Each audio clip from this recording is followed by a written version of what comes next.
오늘 이 시간에는 경계표 규례와 증인 규례 이와 같은 제목으로 신명기 말씀을 나누겠습니다. 오늘 본문은 이스라엘 백성들이 지켜야 했던 두 가지 규례가 나오게 되는데, 한 가지는 경계표 규례라는 규례이고 또 다른 하나는 재판 증인에 관한 규례입니다. 이게 과연 어떤 규례였는지 본문을 한 절씩 살펴보면서 읽어가면서 나눠보도록 하겠습니다. 먼저 14절의 말씀을 다 같이 다시 한번 읽어보겠습니다. 내 하나님 여호와께서 내게 주어 차지하게 하시는 땅, 곧 내 소유가 된 기업의 땅에서 조상이 정한 내 이웃의 경계표를 옮기지 말지니라. 이 한 절의 말씀은 경계표 규례에 관한 내용입니다. 무슨 말씀인지 보니까 한마디로 말하면 조상들이 가나안 땅에 세워놓은 경계표가 있는데 그것들을 옮겨서는 안 된다라는 말씀입니다. 그런데 여기서 궁금한 것은 대체 경계표가 무엇인지입니다. 경계표란 무엇일까? 경계표라는 것은 경계석이라고도 할 수 있는데, 오늘날과 같이 토지의 소유를 증명할 수 있는 그런 제도들이 발달되지 않았던 고대 사회에서 각자의 땅을 구분짓고 표시해주는 돌로 된 표식이었습니다. 그래서 이 경계표를 세워두어서 이웃끼리 논, 밭, 토지, 자기의 그 땅의 소유를 구분을 지었던 것입니다.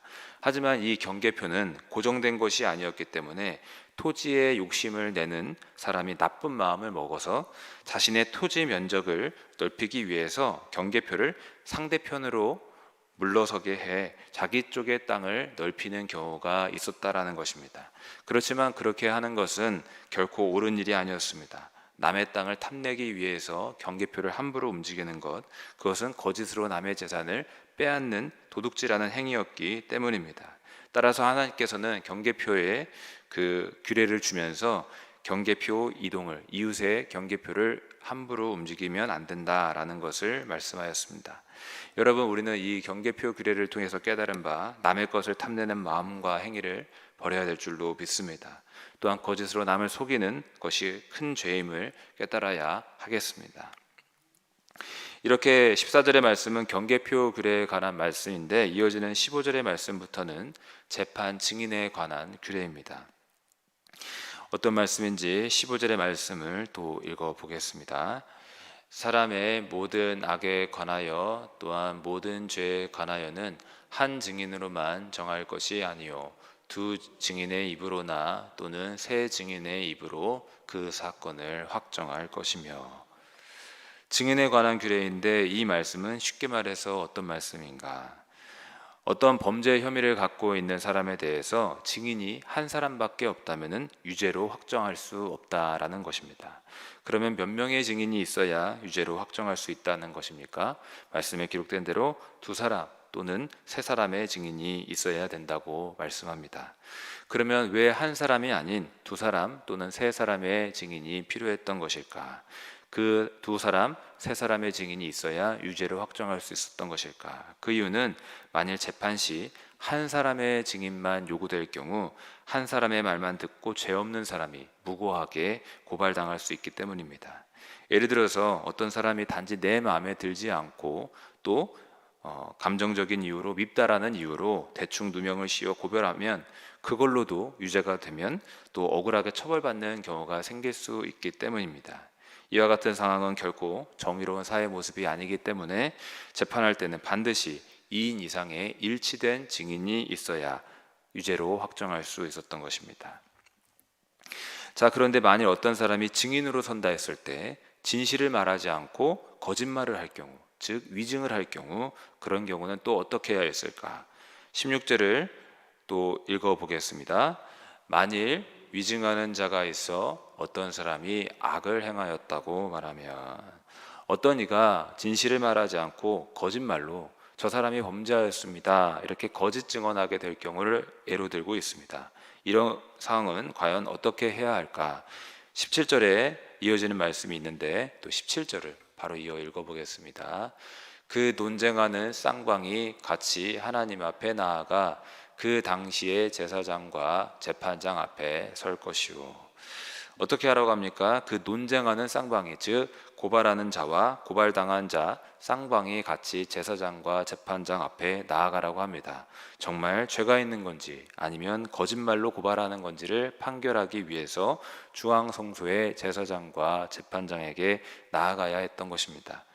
그런데 여기서 흥미로운 것은 당시 이스라엘의 재판 제도는 이심 제도로서 원래는 1심 재판을 지방에서 치르고 그 다음 최종적으로 2심 재판을 중앙 성소에서 치러야 했는데, 위증의 여부를 가리기 위해서는 1심 재판을 거치지 않고 바로 중앙 성소에서 제사장과 재판장을 통해 판결토록 해야 했던 것입니다. 여러분, 이게 우리에게 어떤 것을, 또 이스라엘 백성들에게 어떤 것을 말해주는 것일까? 위증이란 죄를 결코 가볍게 처리하지 않았다라는 것을 보여줍니다. 크고 무거운 죄로 여겼다라는 것입니다. 여러분, 거짓 증거하는 것은 결코 가벼운 죄가 아닌 것을 기억하시기를 바라겠습니다. 누군가를 모함하고 악하게 비방하는 것, 중상모략하는 것, 이 죄를 결코 가벼운 죄로 여기지 않았고 크고 무거운 죄로 여겼다라는 것인데, 우리가 이와 같이 그런 죄에 빠져서는 안 될 줄로 믿습니다. 다시 18절의 본문을 보면은 논쟁하는 쌍방이 재판장 앞에 갔을 때 재판장이 어떻게 해야 될지에 대해 나오게 됩니다. 18절의 말씀 다시 읽어보겠습니다. 재판장은 자세히 조사하여 그 증인이 거짓 증거하여 그 형제를 거짓으로 모함한 것이 판명되면, 제사장은 어떻게 해야 합니까? 재판장은 그 사건에 대해 자세히 살펴봐야 합니다. 하나님의 정의가 실현되도록 과연 증인이 거짓으로 증거하는 게 아닌지, 모험하는 게 아닌지 그 사건을 자세히 알아봐야 합니다. 그리고 만일 거짓말로 형제를 고발하고 모함한 것이 판명되었을 경우 어떻게 해야 될까? 이에 대해서 19절에 또 기록하고 있습니다. 한번 읽어보겠습니다. 그가 그의 형제에게 행하려고 꾀한 그대로 그에게 행하여 너희 중에서 악을 제하라.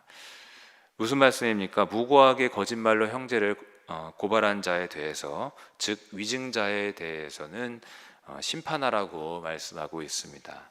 그런데 19절을 보시면은 특이한 부분이 있습니다. 그가 그의 형제에게 행하려고 꾀한 그대로 그에게 행하라 라고 하고 있습니다. 이게 무슨 말인지 쉽게 말하면은 거짓으로 남을 고발하여 덮어 씌우려고 했던 그 형벌을 그 위증자에게 고스란히 내리라는 것입니다.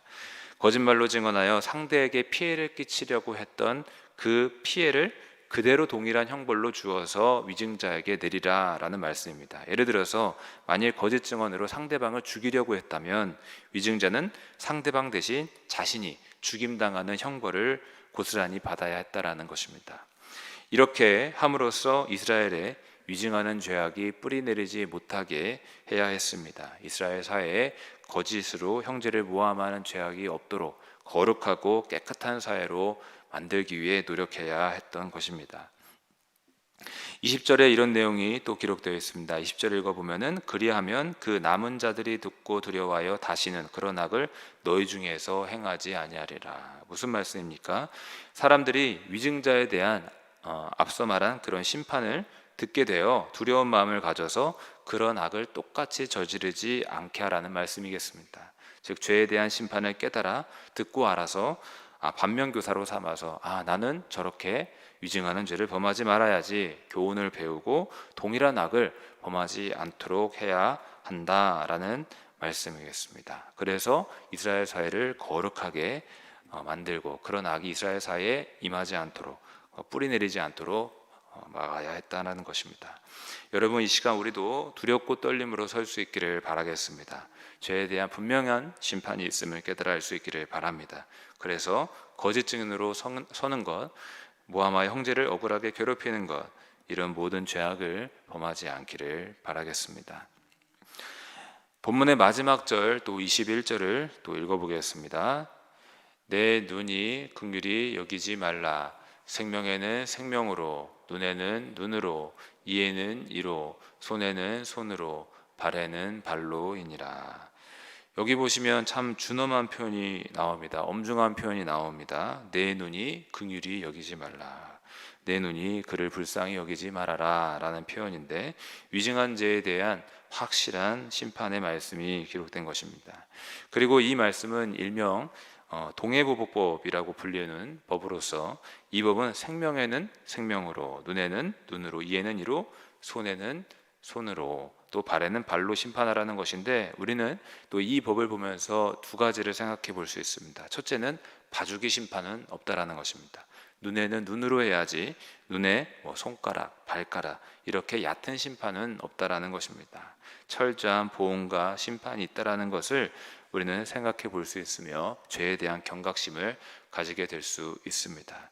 죄를 심상히 가볍게 여기지 않는 마음을 가질 수 있다라는 것입니다. 하지만 둘째로는 이 법은 피해 이상의 보복이 상대에게 과도하게 가해지는 걸 막는 법이라고 할 수 있겠습니다. 즉 과도한 처벌을 방지하는 법이라고 할 수 있다라는 것입니다. 예를 들어서 눈에는 눈으로 해야지 눈의 생명으로, 또 이의 생명으로, 이런 과도한 처벌하는 식의 처벌은 없어야 한다라는 것을 이 법을 통해서 알 수 있게 됩니다. 정리하자면 이 동해보복법이라고 함은 범죄자에 대한 정확한 심판일 수도 있겠지만은 범죄에 비례한 형벌을 가함으로써 과도한 처벌을 방지하기 위한 법이기도 했다라는 것입니다. 말씀을 정리합니다. 이스라엘의 경계표 또 증인 규례를 보면서 깨닫는 것은 무엇일까? 아마 또 이 규례를 통해서 깨닫는 바가 여러 가지가 있을 수 있겠지만은 특별히 하나님은 거짓의 죄에 대해서 금하신다라는 것을 분명하게 깨달을 수 있을 것입니다. 자기 땅 소유를 넓히기 위해서 그 탐욕의 마음을 가지고 거짓으로 이웃의 경계표를 옮긴다든지, 또 남을 상해하고 남에게 피해를 끼칠 마음으로 거짓말로 증언한다라든지, 이런 죄악에 대해서 금하신다는 것을 우리가 볼 수 있었습니다. 그러므로 여러분, 오늘날 주의 백성 된 우리는 어떻게 살아야 하겠습니까? 당연히 거짓의 죄악을 금해야 될 줄로 믿습니다. 그래서 우리가 속한 가정과 교회, 또 우리가 속한 모든 공동체가 거룩하고 깨끗하게 구별되게 해야 한다라는 것입니다. 또한 거짓은 마귀의 특성인 것을 기억하므로 이 거짓의 죄를 더 버릴 수 있는 경각심을 가져야 될 줄로 믿습니다. 그리고 나아가 하나님의 성품이 되는 진실함과 정직함을 추구하는 우리 모두가 되어야 될 줄로 믿습니다. 이를 위해서 오늘도 기도하며 나아가시는 저와 우리 모든 성도님들 되시기를 바랍니다.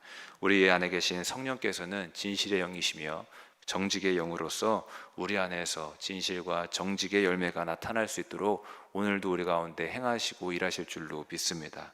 그러므로 성령이여, 오늘도 내 안에 오셔서 거짓을 뿌리채 뽑아주시고 거짓된 행위와 거짓된 마음, 은밀한 것들 다 주님 앞에 내어놓고 다 버릴 수 있도록 도와주시옵소서 기도하시며, 또 주의 성품을 닮아갈 수 있도록 예수님의 그 진실하시고 거룩하시고 온유한 성품을 닮아갈 수 있도록 기도하는 우리 모두가 되어야 될 줄로 믿습니다.